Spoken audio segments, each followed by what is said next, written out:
All right, I'm going to start up again. What we're going to do today, first thing is I'm going to go over that path of light for Chapter 9. All right, hopefully we can do that very quickly. I know there's one or more of you in here who weren't here yesterday. You have to take the test. You can do that afterwards.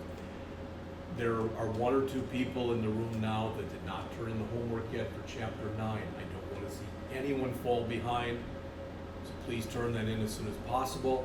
There's also one or more of you who have missed other assignments earlier in the semester. What I try to do is, if you're missing something, I try to email you right away and let you know that indeed you're missing it. All right? So, notice that at the end of Chapter 9, this is different.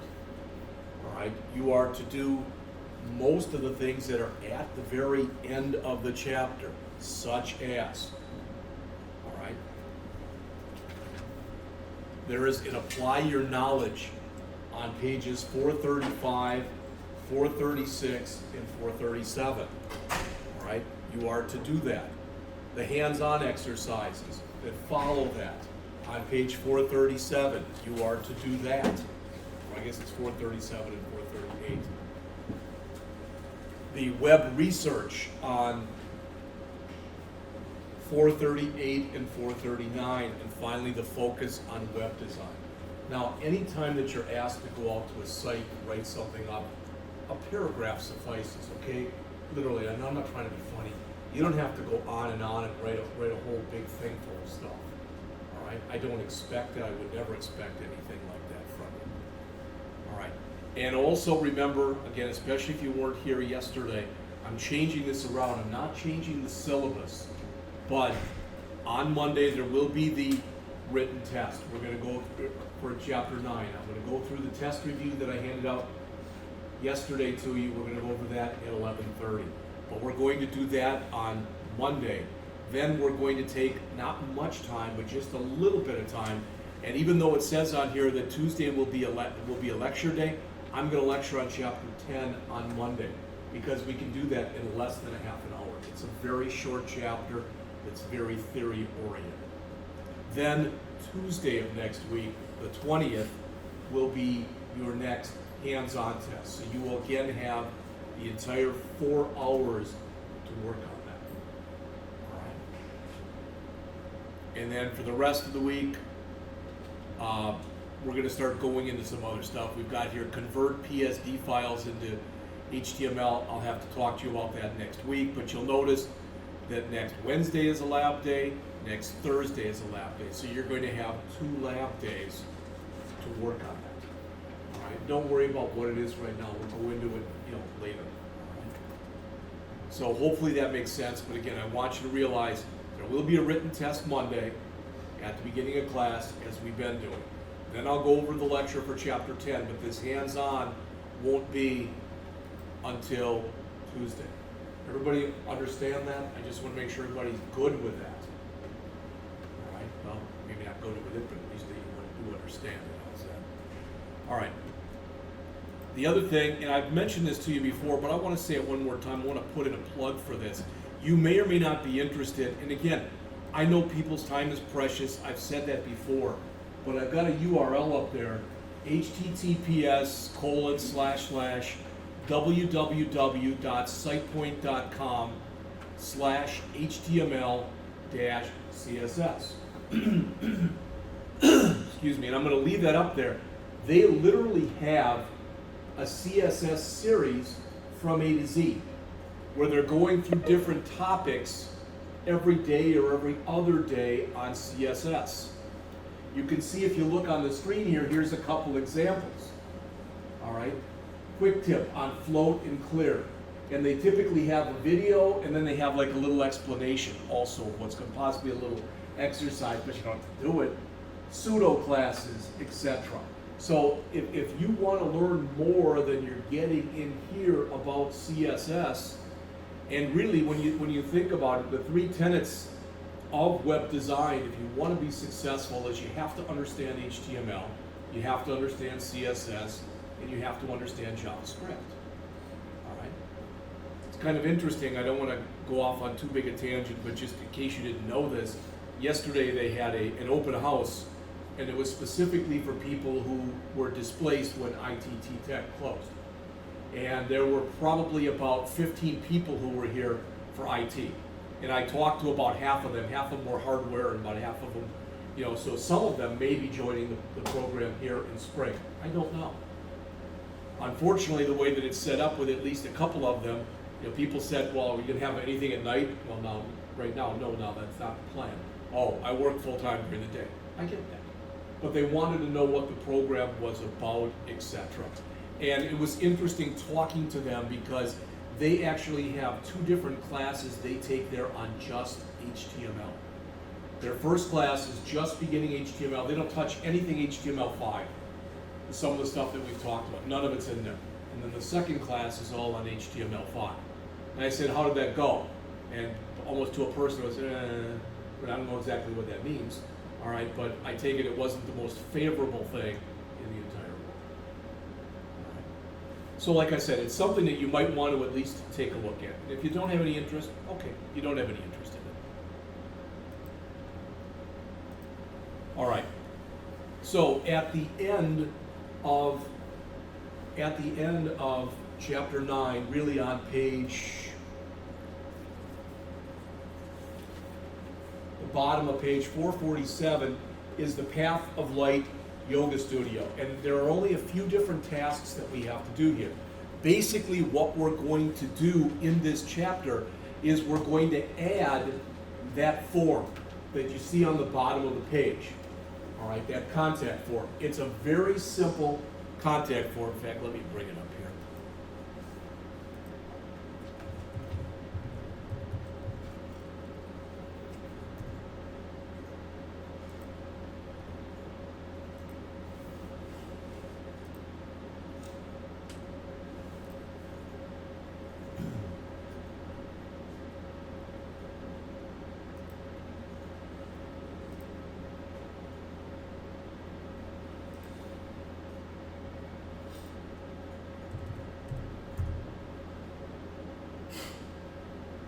Hopefully you can see that well enough, at least, if you don't have your book with you or whatever.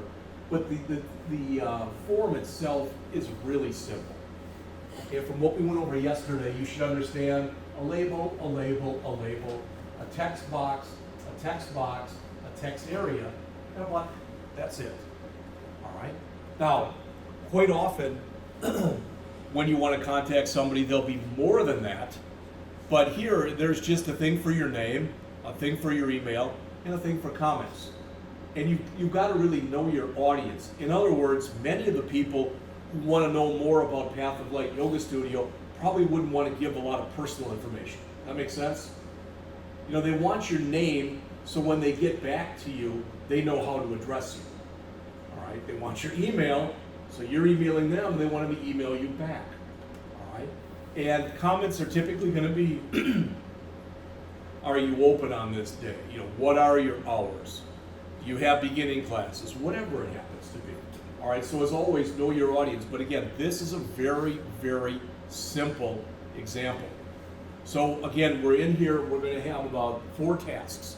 The first one, it says, create a folder called Yoga 9. I sent you the other day the completed copies of Path of Light Chapter 7 and Chapter Light 8. So I'm just going to copy that one from Chapter 8 over to Chapter 9. That'll do the first task. Then configure the CSS. Now, what I want you to understand, what they talk about up there, that's a wireframe. Everybody see the picture right here? Because next week, towards the end of the week, you're going to get 1 or more exercises where you're going to be given something like that, and based on that, you're going to be asked to code the associated web page. You're not going to be given a lot of directions. So it's going to be up to you to make it look nice. And one of the reasons for doing this is we're getting to the point where you're getting to be more sophisticated users. And one of you may prefer one font over another or one color over another.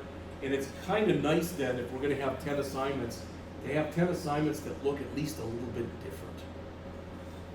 All right? To be honest with you, it didn't take very long to grade those Chapter 9 assignments. Probably didn't take you that long to do them. All right? So we're going to as it says, we're going to configure the CSS.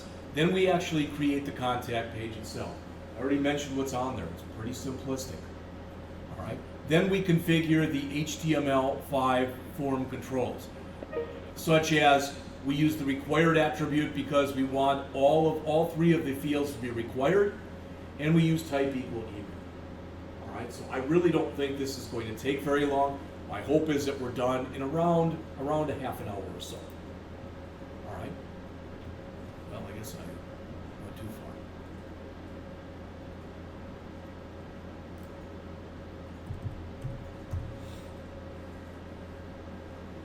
far. All right. So again, I'm on page 448. Okay. For task number 1 here, as I said, it says that all we're supposed to do here is copy the preceding one that we had from this over into the new folder. So I'm going to copy the Path of Light Chapter 8 into the Path of Light Chapter 9. All right, there's my Chapter 8 right there because I'm keeping a running thing of it myself. So I'm going to copy this whole folder and I'm going to call it Chapter 9. So as of right now, the Chapter 9 and Chapter 8 look totally identical to one another. Again, that should make sense to everybody. All right. So we've done that. We created the folder. Second, we want to modify the external style sheet. So I want to open up in here, I want to open up a Chapter 9 folder, and I want to open up the yoga.css file. All right. So it says modify the external style sheet. Open yoga.css in your editor. Review figure 944 and the wireframe in 945. Notice how the text labels for the form controls are on the left side of the content, but contain right aligned text. We looked at a little bit of that yesterday when I gave you those examples of forms. There's different ways that you can do this. All right, and it's kind of an important thing that you realize. You don't have to shake your heads in agreement or anything like that, but that if you're told to do something with CSS especially, there's always more than one way of doing it. Always. All right, there might be one way that makes more sense and is more intuitive to you. And if I haven't mentioned this to you previously, then shame on me. But when you are first learning, your whole first year, you should be programming and doing things for understandability. In other words, if you have to key in something and it takes you 3 or 4 lines, whereas when you're experienced you can do it in 1 line, you should do it in 3 or 4 lines. Because if it makes more sense to you to do it that way, then that's the way you should do it. When you make the transition over next year, where you're going from, let's say, beginner to intermediate, then you want to start to shoot for, if I can do it in 1 line as opposed to 4. All right, so it says create a label element selector to float to the left with a block display. All right, so that's the first thing. So I'm going to come down towards the bottom, but before those media queries. Okay, so right up above the media query, I'm going to say label. Now, am I to the point now where I'm going to say this, and if you don't understand, please do ask. Right now, what that says is that whatever changes we're going to make are going to affect any label on the website. Does that make sense? If I wanted to only affect labels that were in forms, let's say I had labels that weren't in forms. I don't know why you would, but let's just say I did. Then I could type in form label. So that would be only labels that exist under forms. And if I didn't want to do that, if I wanted to do maybe something special for each label could have its own class or its own ID. Those are things that should make sense to you when I say them. But we don't want to do that. We just basically want to handle all of our labels the same. So it says right here, what we want to do is we want to float to the left, and we want the display to be block. So set the text alignment to right.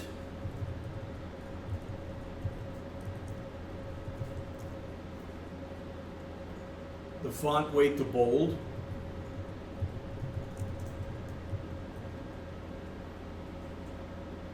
The width to 10 ems.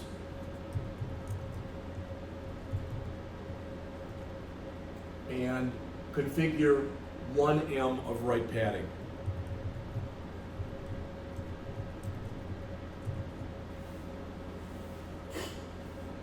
All right, so that's the first thing. Hopefully everything that's in there right now makes sense to you. Also, what I'm about to say hopefully makes sense to you. And that is, that it makes no sense to run this right now because we haven't created a contact form yet. So we're doing CSS before we're actually creating a form. You know, well, which one should you do first? Well, that's up to you. You could do either one first. All right, then we want to configure the input element and the text area elements with block display and 2 M's of bottom margin. So in other words, what we want to say is for any input element or for a text area. So for either one of those cases, we want to display block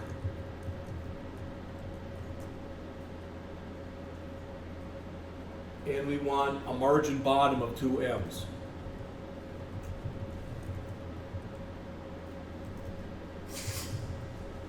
All right.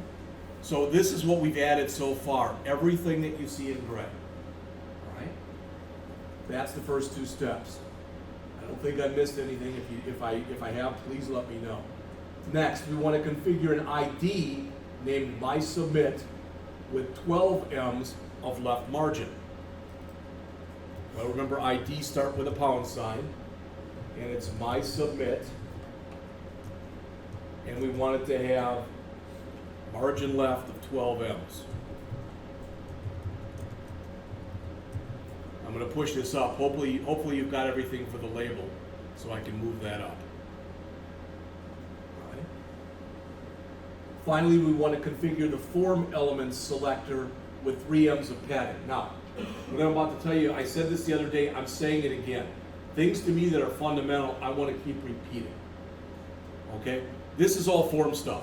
That's the form stuff, that's form stuff, that's for the form. So since now we want to configure something for the form, I'm going to put that above the other ones. You don't have to do that. All right? But I'm going to say here form, and it says that we want 3 M's of padding. Oops.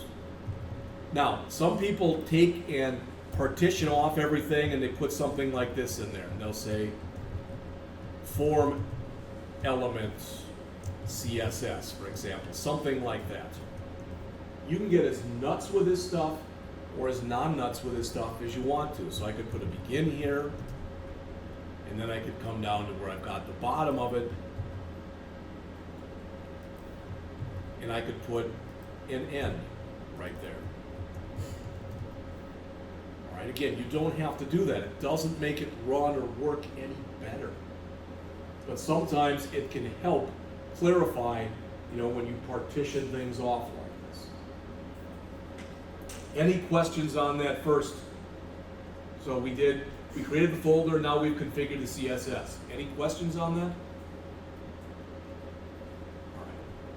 Task 3, which is on the bottom half of page 448, it goes to the top of 449. It says, use the home page as a starting point for the contact page. Well, remember, if we look up on the screen right here, I'm going to save this. If I open up, for example, my home page, you know this already, that if I go and run the home page, right now if I click contact, this is what happens. It's trying to open up contact.html. You can see that in the address bar up above, there isn't a contact.html. We have not had one for the first 8 chapters where we've done these exercises. So what they want us to do is to come back in here, grab our index.html and do a file save as, and we're going to now save that as contact.html. All right, so you can see up here, if you can read the tab, and I don't know how well it resonates, but it now says contact. So, change the title to the appropriate name. All right, so I added contact here. The contact page will display a form in the main element. delete all HTML and content in main except for the HTML or the H2 element and its text. So we go down to main here, all right, and we want to find that H2 element, which is right here, and everything else that's in main we want to get rid of. So we only want to keep that H2 tag. So I'm going all the way down to here, boom. So now my main is, hit enter a few times and move that up. This is my whole main right now. Okay? I can save this and I can actually run the page. Again, there's not much in it. It looks a little funky now because there's not really anything in it. But notice I can now, I do have a contact page. All right, so I can jump back and forth. Ideally, when we get done with this, it's going to look a lot different than that. All right, so we're supposed to, in step 3, change the text for the H2 element. And that text is supposed to say right here, contact path of light yoga studio.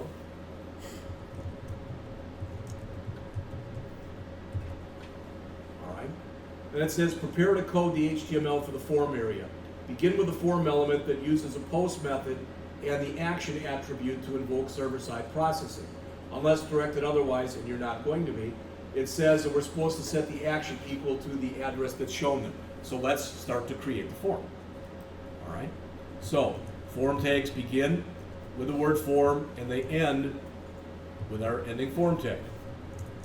But between there, we're going to have all the other goodies that we've talked about. The action is going to be equal to post.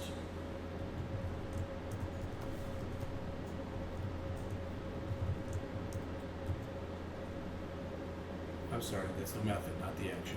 My fault. The method is going to be equal to post. The action is going to be equal to that name that you put there. So http://web dev basics .net/scripts/yoga.php. All right. We can give it a name. I don't know. I'll just call it yoga form. I don't think, maybe later we'll be told to name it. I don't remember. And I can give it an ID. But I don't think that either one of those were actually necessary.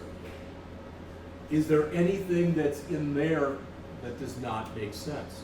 We talked about this yesterday. Since it's a post, remember, anytime you're entering information, you should get used to using a post. If you're retrieving information, then you use a get.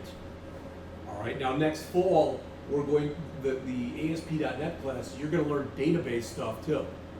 And in databases, you've got 4 things that you can basically do with information. You can do what's called select information. So if Amin walks into class the first day, and he's the first one here, and he says hello, and I say, hello, what's your name? All right, he says, it's Amin. Hopefully I'm pronouncing that correctly. But if he says that, that's a select. He's giving me information. That would, in Java, we call that get name. Okay? Well, if I said, you know what, I don't like that name. From now on, you're Bob. I don't know why I wouldn't do that, but if I did, that would be a set name. But when you work with information like this, since we're setting the information, that's why we're using post for our method. When we get in a database, that will be equal to either creating new information, deleting existing information, or modifying existing information. You're going to get that stuff, all right, next fall. But this says, so again, we're doing a post, and when we click the submit button, we want you to go here. Again, that may or may not make sense to you, but that's what it's saying to do. All right? And I just gave it a name. I don't think we have to do that here. In fact, if you look up on the screen here, remember we did this? If I had multiple forms on the site, I might want to give them names and IDs. And what do we call this? My yoga form, or just I guess we call it yoga form. So right now, to say this, and I'm not going to change it, but we could have also said pound yoga form. Does that make sense to everybody? We could have done that. All right, I'm not going to because we only have the one form, but we could have. And that's something to keep in mind because as you create more and more complex sites, you know, in an ideal world, that's what you're going to do. If your goal here is to come out of here and become a web developer, then the idea is that you go to work for a company, and if you go to work for a big enough company, for instance, one of the actual places in the St. Louis, really St. Charles area, that's a big hirer that has been in the past of people from Rankin has been MasterCard. All right. Now they haven't hired anybody from this program because none of you have graduated from this program yet. But the reason I'm telling you that is my guess is if you go out to MasterCard, you start looking through their site, there's going to be more than one form on that. All right. So maybe to add a card, you might have to do something. Maybe if you want to get remove a card or whatever, or other thing, change of address forms. All right. So the reason I'm telling you that is it's not always as simple as it is in this site. There are many websites out there. Think about Amazon. All right. If you've never really done that, go through Amazon and start going through all the different pages. They have it, right on their homepage. They have it broken up into books, electronics, etc., etc. There must be 10 to 20 different things there, and each one of those things has things underneath it, and they have things underneath it, etc. All right. So step 5: configure the form control for the name information. Create a label that contains the text name. Create a text box with my name. Use the for attribute. Okay. So what I'm going to do right now is I'm going to do the steps that are on 5, 6, and 7 on the bottom of the page because they're all almost the same thing. Does that make sense? So that's what we're going to do. So I'm going to jump back to here, and we're going to come in here, and we're going to start to create the form.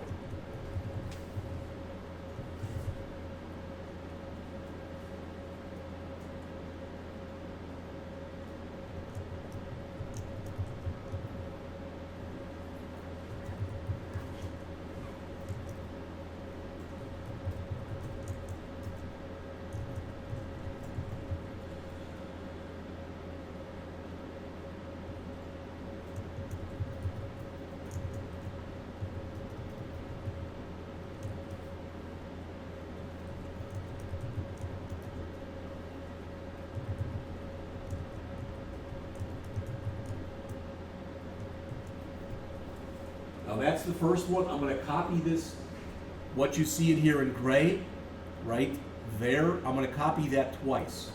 What we've done with that is now, if you look on the screen here, all right, we now have name. All right, is it pretty obvious what we've done? We're going to create another one that says email, and then we'll do a text area instead of a text box. All right, and that'll conclude everything that's on page 448. Then all we have to do on the top of the next page is put in the submit button. All right? And then we'll be done creating the form. Then all we have to do in task 4 is to go back and change a few of the things that we're putting in there right now. All right? So, like I said, it's coming. It's starting to come into focus, hopefully at least what we're trying to do here.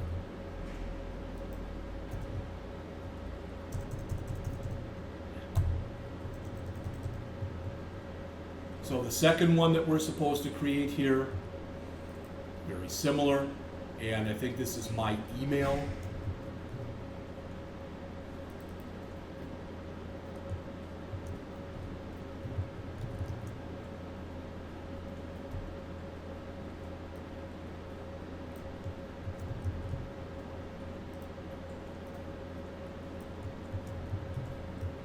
Again, I can go back down and check it. And you'll notice now I have 2 fields in here. All right. Then we're going to come back again. I'm going to move this up.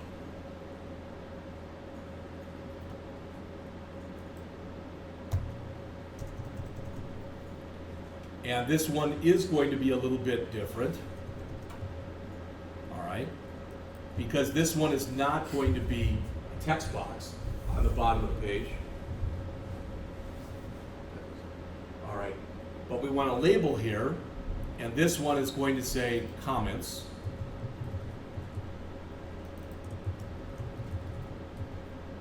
But now we don't want this. If you look up on the screen, we don't want that. This is to be a text area. All right. And the ID I can still set. And the name I can still set. Let me hit enter a couple times to get old main over here. All right. But now I want to come in here and I want to say rows equal 2 and columns equal 20.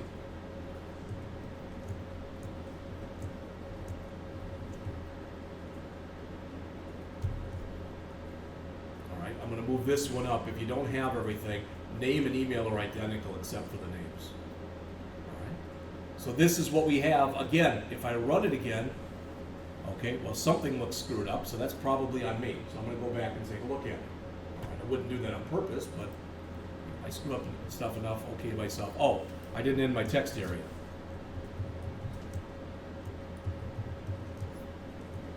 Again, I'm not going to lie to you. When I do this stuff, quite often, I have been accused of being very anal about it. And what I mean is, I like stuff like that to line up. To me, it makes it easier when I'm going through it. All right, I put each one of these attributes on its own line. You don't have to do that. It will work just fine if you put the attributes on the same line. There's no difference. But again, to me, it makes more sense. It still doesn't really look right, but it's looking better. All right, so I'll have to go look at that and see what the heck looks wrong with it. Comments label. Comments, name is comments. Those are 2, those are 20. All right, hopefully it'll clear itself up in a couple minutes, but we'll see. All right.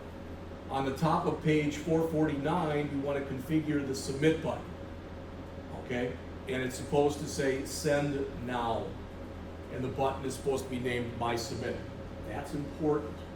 Why is it important that I name the button My Submit? Remember what we did here?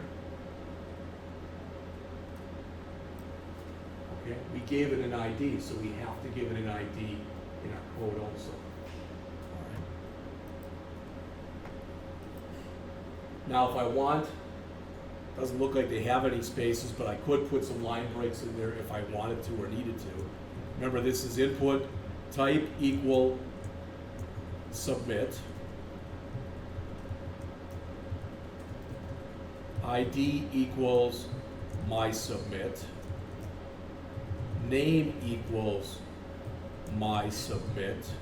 And we may or may not have talked about this before, but we want this to say send now, so that goes under value equals submit now. All right. So if I look at what I've done so far, everything looks okay, except for some reason the comments, it moved down further than I want them to be. I don't know why, but something's a little hosed. Yours may or may not be.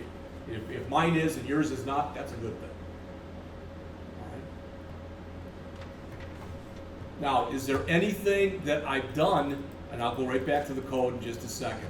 Is there anything I've done in here that doesn't make sense? This is your time to ask.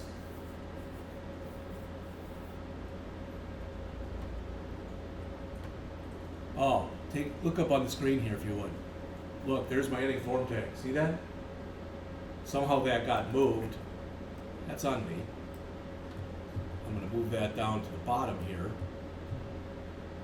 Now let's see what it looks like. That looks a little bit nicer. All right. Again, this keyboard is way too sensitive. All right, got the ending form tag, so we've now done task 3. It says save your file and test it in the browser. It should look similar to the page shown on 944. If you're connected to the internet, submit the form. Well, please look at this. This is what's important. I am going to submit it, but I'm going to actually I'm going to fill it all out.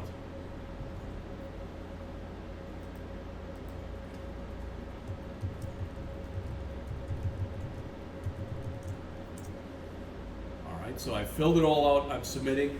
Notice it went to her server.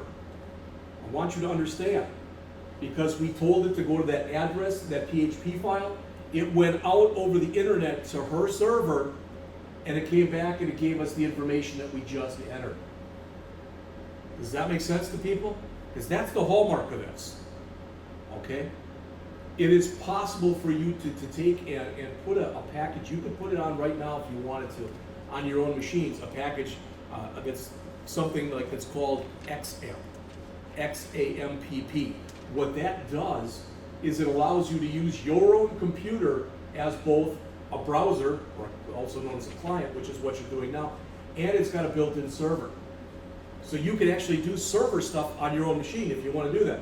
The problem is, you're the only one who can use it. See what I'm saying? You don't have an internet address associated with it. But now what we did was we said when we click that Submit Now button, we went out, when we click that Submit Now, as you saw before, when we clicked that, we went out to here.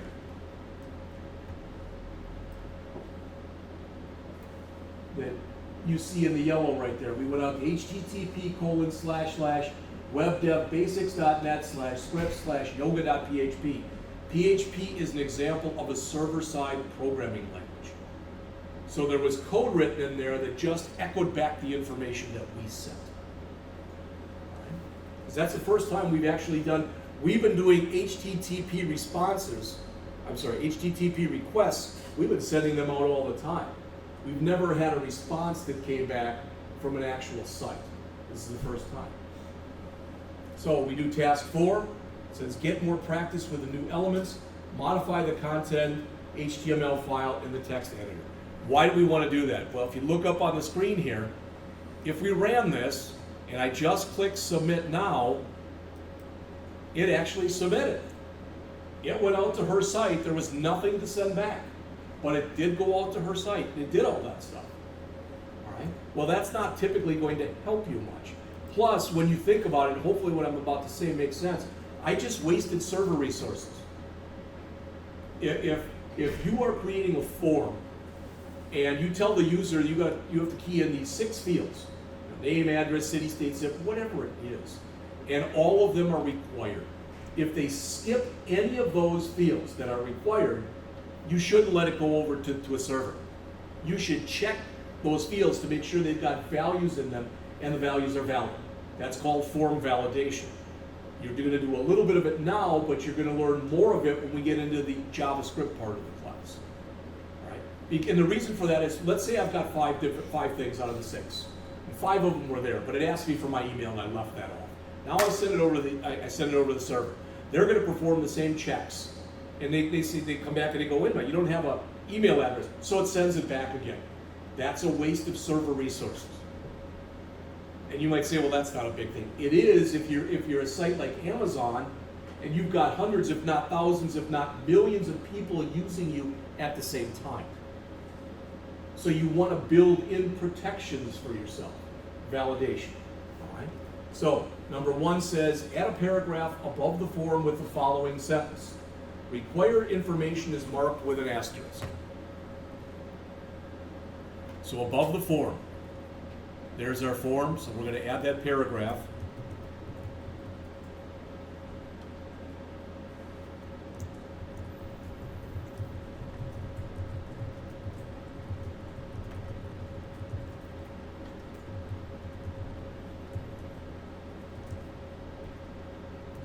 If you remember, I got a little, I don't know what you call it, nuts or whatever yesterday. What I did was I used a span tag in here, and I actually made that red. If you remember on the example that we went over, the form example yesterday, it said required fields have a red asterisk, and the word red and the word asterisk were in red. You can do that. You don't have to. Now, it's kind of interesting because there are 3 fields in here, and all fields are required. So really right here, you could have said, instead of this, all fields are required, rather than having to put an asterisk or whatever in there. She's just showing you another way that you can do it. So what we want to do is we want to come down to each one of these fields. Please look up here and please remember this. I'm going to type into each one of these the word required. I have to spell it Right now, that's not considered a keyword, so it doesn't turn red like the other ones did.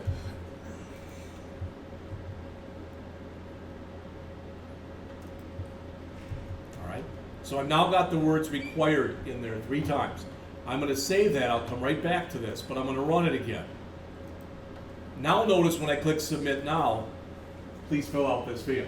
So it's not validating that that's a valid name, but if I click it again, please fill out this field. And then if I click it again, all right, it sent it. Thought we put required in for this one, but for some reason it didn't take the word required.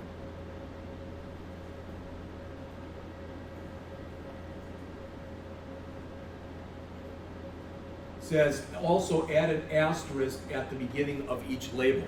So each label should look like this.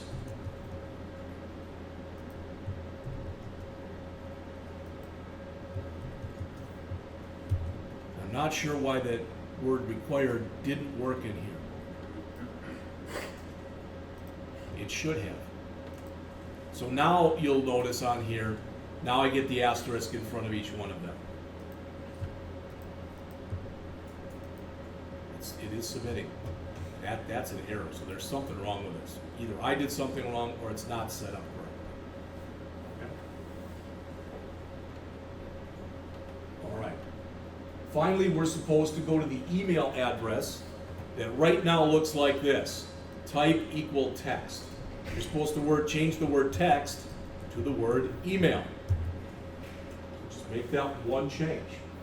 And notice after I do that, I'll come back to this in a second, but now notice if I go and launch this, and I put in something here, and I put in something here, and I put in something here, now notice it says, it gives me an error message, and it's an error message that's specific to having an email address.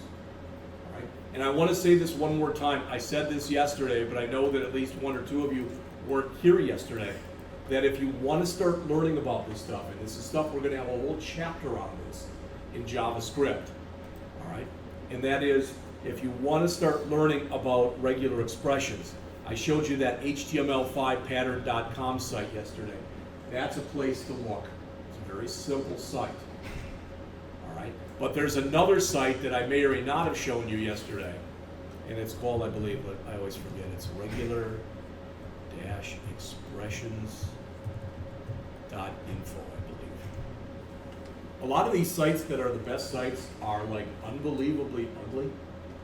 I don't think they did a good job there of using colors and whatever, but the site's got tons of information in it.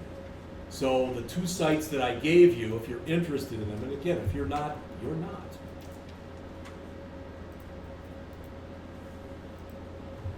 Are this one right here for that HTML5 pattern, and also the one that I just showed you.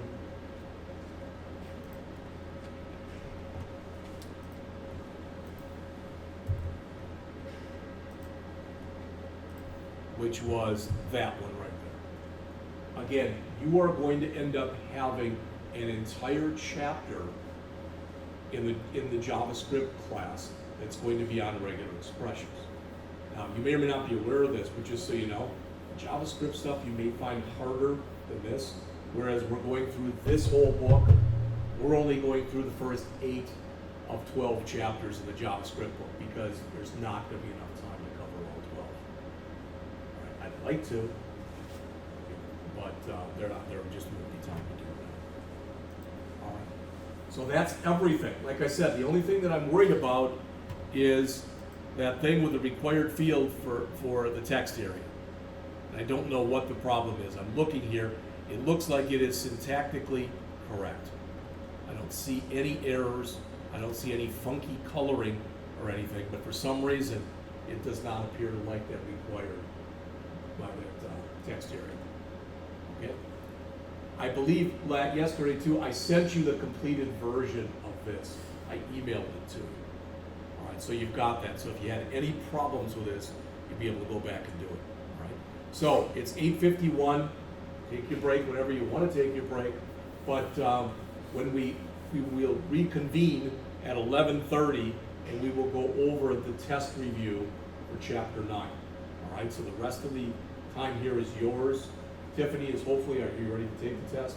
After she takes the test and gives it to me, I'll give you yours back. Okay? The grades, I think everybody who's taken it so far has gotten 80 or above. Very proud of you, Eric. You got the top grade in the class, just so you know on the test. All right, 96. And two of the questions I threw out. The one on Flexbox, because virtually everybody got it wrong, so I threw it out. And one of the other ones, because more people got it wrong than right, I threw that one out. So technically you could have gotten 25 right, but there were only 23 questions. That makes sense? All right. So as soon as Tiffany turns her test back in, I'll give you your test back. All right. That's all that I've got until 11.